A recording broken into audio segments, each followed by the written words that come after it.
પોરબંદરના કોલીખડા ખાતે સુકાળા તળાવ વિકસાવવાના પ્રથમ તબક્કાના કામનો શુભારંભ થયો છે. મહાનગરપાલિકા દ્વારા 6.31 કરોડ રૂપિયાના ખર્ચે અનેકવિધ સુવિધાઓ ઉપલબ્ધ કરી અહીં પર્યટન સ્થળ બનાવશે.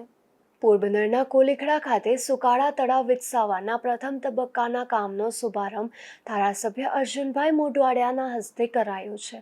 પોરબંદર નજીક આવેલ કોલીખડા ખાતે સુકાળા તળાવને એક પર્યટક સ્થળ તરીકે વિકસાવવાનું કાર્ય કરવાનું આયોજન થયું છે.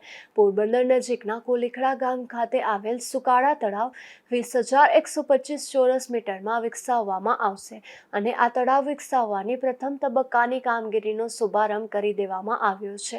ધારાસભ્ય અર્જુનભાઈ મોઢવાડિયા, રાજ્ય સરકારના પૂર્વ કેબિનેટ મંત્રી બાબુભાઈ બોખીરિયા, અગ્રણી સામતભાઈ ઓડેદરા અને અરસીભાઈ ખોટી સહિતના આગેવાનો દ્વારા પ્રથમ તબક્કાની કામગીરીનો શુભારંભ કરવામાં આવ્યો છે. અહીં તળાવમાંથી માટી ઉપાડી આ તળાવને ઊંડું ઉતારવાનું કામ હાથ ધરવામાં આવ્યું છે. તળાવને ઊંડું ઉતારાયા બાદ આ વિસ્તારને એક પર્યટક સ્થળ તરીકે વિકસાવવામાં આવશે, જેમાં નયનરમ્ય બગીચાનું નિર્માણ કરવામાં આવશે. Parking, walking, street light, butterfly garden, sitting area અને ઓપન જીમ સહિતની સગવડો ઉપલબ્ધ કરવામાં આવશે. નિપુલ પોપટ સાથે અશોક થાનકી, ગુજરાત ન્યૂઝ, પોરબંદર.